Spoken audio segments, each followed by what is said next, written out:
ಕೆಳಗಡೆ, ಇಳಿರೆ ಕೆಳಗಡೆ. ಗೊತ್ತಾಗಲ್ವೇನಿ ನಿಮ್ಗೆ? ಬರ್ತಿರೋದೇ ರಾಂಗ್ ಸೈಡ್ ಅಂತೆ. ಏನಾದ್ರೂ ಹೆಚ್ಚು ಕಡಿಮೆ ಆಗಿರೋ ಯಾರೇ ಹೊಣೆ? ಪ್ರಾಣ ತೆಗಿಯಕ್ಕೆ ಬೇಕಾಗಿತ್ತು.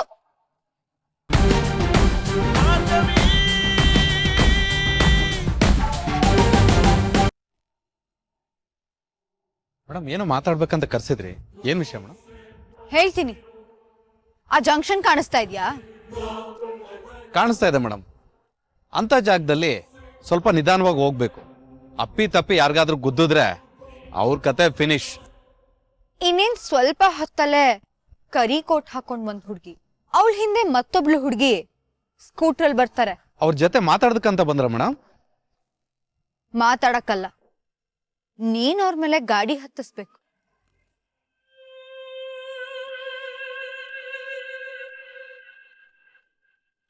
ಮೇಡಮ್ ಏನ್ ಹೇಳ್ತಾ ಇದ್ದೀರಾ? ನೀನೇನು ಚಿಂತೆ ಮಾಡ್ಬೇಡ, ನಿನ್ನನ್ ಬಿಡ್ಸೋ ಜವಾಬ್ದಾರಿ ನಂದು. ಹಾಗೆ ಮಾವಂಗ್ ಹೇಳಿ ಕೈ ತುಂಬಾ ಕೊಡಿಸ್ತೀನಿ. ಸರಿ ಮೇಡಮ್, ಸಾಹೇಬ್ರಿಗೆ ಒಂದೆರಡು ಸಲ ಈ ತರ ಕೆಲಸ ಮಾಡ್ಕೊಟ್ಟಿದ್ದೀನಿ. ಇನ್ನು ನೀವು ಹೇಳಿದ್ಮೇಲೆ ಖಂಡಿತ ಮಾಡ್ತೀನಿ. ವಾ, ಸೂಪರ್ ಎಕ್ಸ್ಪೀರಿಯನ್ಸ್ ಇದೆ. ಹಾಗಿದ್ರೆ ನಾನೇನು ಹೇಳ್ಬೇಕಾಗಿಲ್ಲ, ಅಚ್ಚುಕಟ್ಟಾಗಿ ಕೆಲಸ ಮುಗಿಸಿ ಅಷ್ಟು ಸಾಕು. ಇವರೇ ಅವರಿಬ್ರು. ಸರಿ ಮೇಡಮ್, ಕೆಲಸ ಮುಗ್ದಿದ ತಕ್ಷಣ ನಾನು ನಿಮ್ಗೆ ಫೋನ್ ಮಾಡಿ ತಿಳಿಸ್ತೀನಿ. ನೀವು ಆರಾಮಾಗಿ ಮನೆಗೆ ಹೋಗಿ. ನಾನು ಎಲ್ಲಿಗೂ ಹೋಗಲ್ಲ. ಕೆಲಸ ನನ್ನ ಕಣ್ಣು ಮುಂದೆನೆ ಆಗ್ಬೇಕು. ಕೆಲಸ ಆಗ್ತಿದ್ದ ಹಾಗೆ ನೀನ್ ಹಾಕೊಂಡು ದುಡ್ಡು ಬೀಳ್ಬೇಕಲ್ಲ, ಆಮೇಲೆ ಹೋಗ್ತೀನಿ. ಎಷ್ಟೋ ಜನ ಕೆಲಸ ಕೊಟ್ಟ ಮೇಲೆ ಫೋನೇ ಅಟೆಂಡ್ ಮಾಡಲ್ಲ ಮೇಡಮ್, ಎಲ್ಲಿ ನಾವು ಸಿಗಾಕೋಬಿಡ್ತೀವೋ ಅಂತ. ನೀವೊಬ್ರೇ ನೋಡಿ, ಇಲ್ಲೇ ಇದ್ದು ಕೆಲಸ ಮುಗ್ದಿದ ತಕ್ಷಣ ಪೇಮೆಂಟು ಮಾಡಿಸ್ತೀನಿ ಅಂತ ಹೇಳ್ತಾ ಇರೋದು. ಅವ್ರು ನರಳೋದನ್ನ ನೋಡ್ದೇ ಇದ್ರೆ ನನ್ ಮನ್ಸಿಗೆ ನೆಮ್ಮದಿ ಸಿಗ್ಬೇಕಲ್ಲ. ಸರಿ ಮೇಡಮ್, ಅವ್ರಿಬ್ರನ್ನ ಏನ್ ಮಾಡ್ಬೇಕಂತ ಹೇಳಿ, ಅವ್ರನ್ನ ಮುಗಿಸ್ಬಿಡ್ಲಾ? ಇಲ್ಲ, ಹಿಂದೆ ಕೂತೋಳು ಬದುಕುಳಿಲೇಬಾರ್ದು, ಮುಂದೆ ಕೂತೋಳ್ಗೆ ಪೆಟ್ಟಾಗ್ಬೇಕಷ್ಟೇ, ಸಾಯ್ಬಾರ್ದು, ನೆನಪಿರ್ಲಿ. ಯಾಕೆ? ಮುಂದೆ ಕೂತಿರೋರು ನಿಮ್ಗೆ ತುಂಬಾ ಬೇಕಾಗಿರೋರ ಮೇಡಮ್?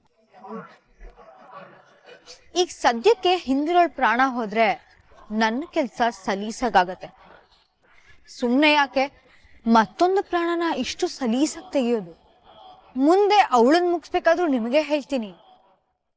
ಆದ್ರೆ ಆಗ ಬರೀ ಗುದ್ದಿದ್ರೆ ಸಾಲದು, ಅವಳು ನರಳಿ ನರಳಿ ಸಾಯ್ಬೇಕು, ಅರೆ ಜೀವ ಆಗೋ ಹಾಗೆ ಮಾಡ್ಬೇಕು. ಸರಿ, ನಾನು ಇಲ್ಲೇ ದೂರದಲ್ಲಿ ನಿಂತ್ಕೊಂಡಿರ್ತೀನಿ, ಫೋನಲ್ಲಿ ಇನ್ಸ್ಟ್ರಕ್ಷನ್ಸ್ ಕೊಡ್ತೀನಿ, ಫಾಲೋ ಮಾಡು. ಸರಿ.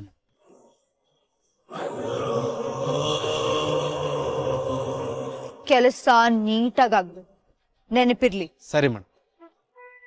ಹೊರಡಿ.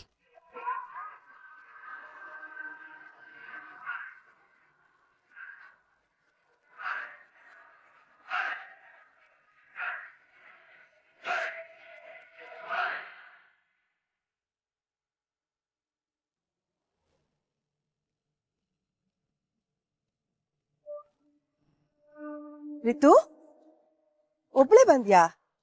ಯಾರು ಬರ್ಲಿಲ್ವಾ? ಬಾ ಬಾ, ಕೂತ್ಕೋ ಬಾ.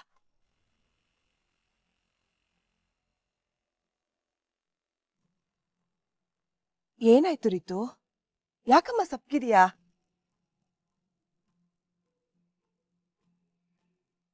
ಯಾಕಮ್ಮ, ಯಾಕೆ ಅಳ್ತಾ ಇದೀಯಾ? ನಾನಿದ್ದೀನಿ, ಈ ತರ ಅಳ್ತಾರ? ಕಣ್ಣೀರ್ ಬಡ್ಸ್ಕೊ. ಏನಾಯ್ತು ಹೇಳು. ಆಂಟಿ, ನಿಮ್ಗೆ ನಾನು ವಿಕ್ಕಿ ಲವ್ ಮಾಡ್ತಿರೋ ವಿಚಾರ ಗೊತ್ತು ಅಲ್ವಾ? ನಾನಂತೂ ವಿಕ್ಕಿನ ತುಂಬಾನೇ ಇಷ್ಟಪಡ್ತಾ ಇದ್ದೀನಿ. ಆದ್ರೆ ಈಗ ನಡೀತಿರೋ ಸುಳ್ಳು ಕೇಸಿಂದ ನಮ್ಮ ಅಪ್ಪ ಅಮ್ಮ ಇಬ್ರು ಪ್ರೀತಿನ ಒಪ್ತಿಲ್ಲ. ಮುಂದೆ ಮದ್ವೆಗೂ ಒಪ್ಪಲ್ಲ, ಅವನ್ನ ಮರ್ತ್ ಬಿಡು ಅಂತ ಎದುರಿಸ್ತಿದ್ದಾರೆ. ವಿಕ್ಕಿ ಇಲ್ದೆ ನಾನ್ ಬದುಕಲ್ಲ ಆಂಟಿ.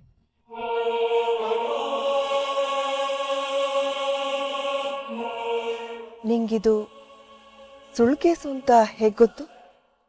ಇದ್ಯಾಕೆ ಈಗ ಕೇಳ್ತಿದ್ರ ಆಂಟಿ? ಇದು ಸುಳ್ಳು ಕೇಸು ಅಂತ ಎಲ್ರಿಗೂ ಗೊತ್ತು. ವಿಕ್ಕಿ ತಪ್ಪು ಮಾಡಿರೋದಕ್ಕೆ ಸಾಧ್ಯನೇ ಇಲ್ಲ. ಸರಿ, ನಾನೊಂದು ಪ್ರಶ್ನೆ ಕೇಳ್ತೀನಿ, ಉತ್ತರ ಕೊಡ್ತೀಯಾ? ನಿನ್ ಗಂಡ ಯಾವಾಗ್ಲೂ ಕುಡ್ಕೊಂಡ್ ಬಂದ್ರೆ ಕಂಡ್ ಹುಡುಗಿರ್ ಸಹವಾಸ ಮಾಡಿದ್ರೆ ಸೊಕ್ಕಲ್ಲಿ ಇನ್ಯಾರಿಗೋ ತೊಂದ್ರೆ ಮಾಡಿ ಗಲಾಟೆ ಮಾಡ್ಬಂದ್ರೆ ಮುಂದೆ ಇದನ್ನೆಲ್ಲ ತಡೆಯೋದಕ್ ಹೋಗಿ ನಿನಗೂನು ತೊಂದ್ರೆ ಮಾಡಿದ್ರೆ ಅವನು ಪರವಾಗಿಲ್ವಾ? ಇಲ್ಲ ಆಂಟಿ, ನಾನು ಕೇಳಿದ್ದಕ್ಕೆ ಮೊದಲು ಉತ್ತರ ಕೊಡು. ಇಷ್ಟ ಆಗಲ್ಲ. ಅಂದ್ಮೇಲೆ ನಿಮ್ಮ ಅಪ್ಪ ಅಮ್ಮ ಹೇಳ್ತಿರೋದ್ರಲ್ಲಿ ತಪ್ಪೇನಿದೆ ರೀತು? ಅವರು ನೀನು ಒಳ್ಳೇದಕ್ಕೆ ಅಲ್ವಾ ಹೇಳೋದು? ನಮ್ ವಿಕ್ಕಿ ಇರೋದೇ ಹಾಗೆ. ಇದನ್ನ ಅರ್ಥ ಮಾಡ್ಕೊಂಡು ನೀನೇ ದೂರದಲ್ಲಿದ್ಬಿಡು. ಆಂಟಿ, ನೀವ್ ಹೇಳ್ತಿರೋ ನಿಮ್ಗೆ ಅರ್ಥ ಆಗ್ತಿದ್ಯಾ? ನೀವು ಅವ್ರಮ್ಮ ಆದ್ರೂ ವಿಕ್ಕಿ ಬಗ್ಗೆ ಇಷ್ಟೊಂದು ಕೆಟ್ಟಾಗಿ ಮಾತಾಡ್ತಿದ್ದೀರಲ್ಲ. ನಾನು ಹೆತ್ತ ತಾಯಿಯಾಗಿದ್ದು ಹೀಗೆ ಹೇಳ್ತಿದ್ದೀನಿ ಅಂದ್ರೆ ಇದ್ರಲ್ಲಿ ಏನೋ ಇದೆ ಅಂತ ಒಂದ್ಸರಿ ಯೋಚನೆ ಮಾಡು ರೀತು. ನಿಂಗೆ ನಮ್ ವಿಕ್ಕಿ 8-10 ವರ್ಷದಿಂದ ಗೊತ್ತಿರ್ಬೋದಲ್ವಾ? ನೀವಿಬ್ರು 1-2 ವರ್ಷಗಳಿಂದ ಪ್ರೀತಿಸ್ತಾ ಇದ್ದೀರಾ. ಆದ್ರೆ ನಾನು ಅವನನ್ನ ಹುಟ್ದಾಗಿಂದ ನೋಡ್ತಿದ್ದೀನಿ. ಅವನಿಗೂ ನಿನ್ ಮೇಲೆ ಪ್ರೀತಿ ಭಾವನೆ ಇದ್ದಿದ್ರಿಂದ ನಿನ್ನೆದುರಿಗೆ ಒಳ್ಳೆ ಮುಖ ಮಾತ್ರ ತೋರಿಸ್ಕೊಂಡಿದ್ದಾನೆ. ಅವನು ನಿಜವಾಗ್ಲೂ ನಾರ್ಮಲ್ ಆಗಿ ಹೇಗಿರ್ತಾನೋ, ಅವನೊಬ್ಬ ಸಾಮಾನ್ಯ ಮನುಷ್ಯನಾಗಿ ಹೇಗಿರ್ತಾನೋ ಅನ್ನೋದನ್ನ ನೀನ್ ನೋಡೇ ಇಲ್ಲ ರೀತು.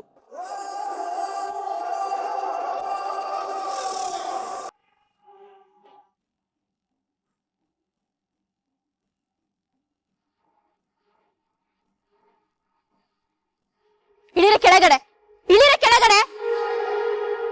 ಗೊತ್ತಾಗಲ್ವೇನಿ ನಿಮ್ಗೆ? ಬರ್ತಿರೋದೇ ರಾಂಗ್ ಸೈಡ್ ಅಂತೆ. ಏನಾದ್ರೂ ಹೆಚ್ಚು ಕಡಿಮೆ ಆಗಿರೋ ಯಾರೇ ಹೊಣೆ? ಪ್ರಾಣ ತೆಗಿಯಕ್ಕೆ ಬೇಕಾಗಿತ್ತು. ಸಾರಿ ಮೇಡಮ್, ಗೊತ್ತಾಗ್ಲಿಲ್ಲ. ಏನ್ರಿ ಗೊತ್ತಾಗ್ಲಿಲ್ಲ? ಅಷ್ಟು ಕಾಮನ್ ಸೆನ್ಸ್ ಅಲ್ವಾ? ಏಯ್, ಏನಪ್ಪ ನೀನು? ನೋಡ್ಕೊಂಬರಕ್ಕಾಗಲ್ವಾ? ಕಣ್ಣಲ್ಲಿ ಇಟ್ಕೊಂಬರ್ತೀರಾ? ಗೊತ್ತಾಗ್ಲಿಲ್ಲ ಸರ್. ಸ್ವಲ್ಪ ಮಿಸ್ ಆಗಿ ಬಂದೆ ಸರ್. ಮೇಡಮ್ ಸಾರಿನೂ ಕೇಳಿದ್ದೀನಿ ಸರ್. ಇವನು ಕುಡ್ದು ಗಾಡಿ ಓಡಿಸ್ತಾ ಇರ್ಬೇಕು. ಪೊಲೀಸ್ ಕಂಪ್ಲೇಂಟ್ ಕೊಡೋಣ. ಭಾರ್ಗವಿ, ಇಲ್ಲಿ ಯಾರಿಗೋ ಆಕ್ಸಿಡೆಂಟ್ ಆಯ್ತು ಅಂದ್ರು. ನಿನಗೇನೆ ಏನಾದ್ರು ಆಯ್ತಾ? ಏನೂ ತೊಂದ್ರೆ ಆಗಿಲ್ಲ ತಾನೆ? ನೀವಾ? ಎಲ್ಲಿಂದ ಬರ್ತೀರಿ ನೀವು? ನೆಟ್ಟ ಗಾಡಿ ಓಡ್ಸಕ್ ಬರಲ್ವಾ? DL ಯಾರು ಕೊಟ್ಟೋರ್ ನಿಮ್ಗೆ? ಭಾರ್ಗವಿ, ಬಾರೆ ಹಾಸ್ಪಿಟಲ್ಗೆ ಹೋಗೋಣ. ಹಾಗೆ ಇವ್ರ ಮೇಲೆ ಪೊಲೀಸ್ ಕಂಪ್ಲೇಂಟ್ ಫೈಲ್ ಮಾಡೋಣ. ಬಾ. ಬಿಡ, ನನ್ಗೇನು ಆಗಿಲ್ಲ. ನಾನು ಆರಾಮಾಗೇ ಇದ್ದೀನಿ. ಮೇಡಮ್, ಏನೂ ಆಗಿಲ್ಲ ಅಂತ ಅವರೇ ಹೇಳ್ತಾ ಇದ್ದಾರೆ. ದಯವಿಟ್ಟು ಇದನ್ನ ದೊಡ್ಡದು ಮಾಡ್ಬಿಡಿ. Sorry madam. ಸರಿ ಆಯ್ತು, ಹೊರಡಿ. ಸರಿ madam, thank you. Sorry madam, sorry.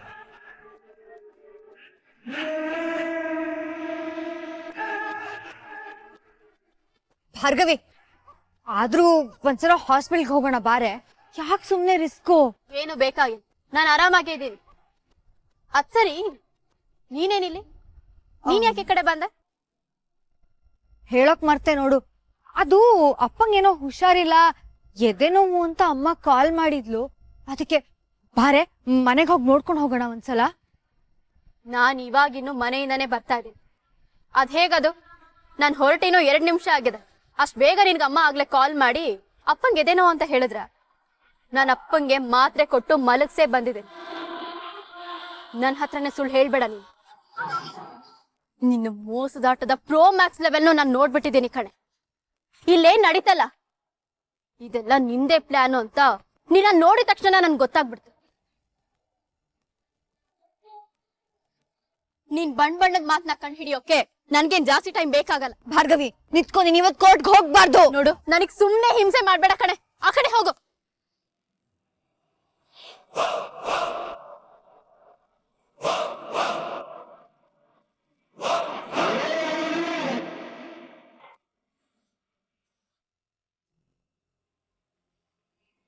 Yes, you may proceed.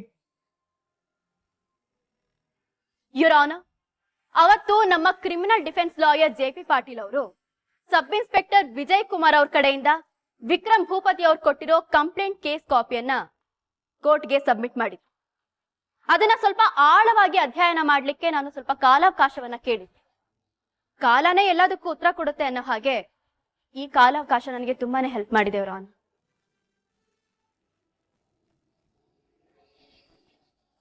ಈ ಕೇಸ್ ಡೈರಿಯಲ್ಲಿರೋ ಕಂಪ್ಲೇಂಟ್ ಪ್ಲಾನ್ ಮಾಡಿ ಕೋರ್ಟಿಗೆ ಬರೋ ಕೊನೆ ಕ್ಷಣದಲ್ಲಿ ತಾವಾಗೆ ಬರ್ಕೊಂಡ್ ಬಂದಿರೋದು ಅನ್ನೋದಕ್ಕೆ ನನ್ನ ಹತ್ರ ಸಾಕ್ಷಿ ಇದೆ.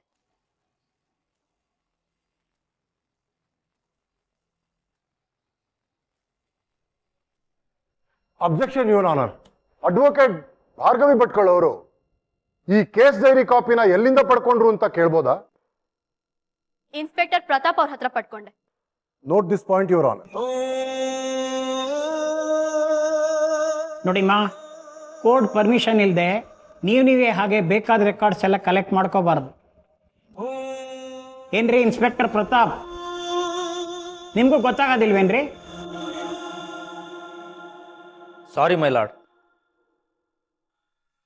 I am very sorry my lord. ಮತ್ತೆ ಇಂಥ ತಪ್ಪಾಗಲ್ಲ. ತಪ್ಪಿನ ಮುಂದೆ ಸತ್ಯ ಮುಚ್ಚ ಹೋಗ್ಬಾರ್ದು ಅನ್ನೋ ಒಂದೇ ಒಂದು ಕಾರಣಕ್ಕೋಸ್ಕರ ನಾನು ಹೀಗೆ ಮಾಡ್ಬೇಕಾಯ್ತು. ದಯವಿಟ್ಟು ಕ್ಷಮಿಸಿ. ಜೆ ಪಿ ಅವರೇ, ಸಾಕ್ಷಿಗಳನ್ನು ಹುಡ್ಕೋವಾಗ ಕೆಲವರು ಈ ರೀತಿ ಎಲ್ಲ ಮಾಡ್ತಾರೆ. Okay, objection over. ನೀವು ಕೂತ್ಕೊಳ್ಳಿ.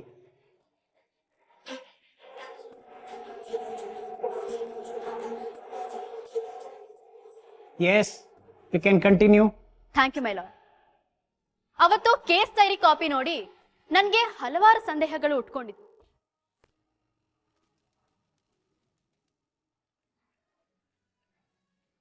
ಅದನ್ನ famous handwriting analyst Manjunath Banavara ಅವ್ರ ಹತ್ರ ಕಳಿಸ್ಕೊಟ್ಟಿದ್ದೆ. ಅದರ ರಿಪೋರ್ಟ್ ಇಲ್ಲಿದೆ.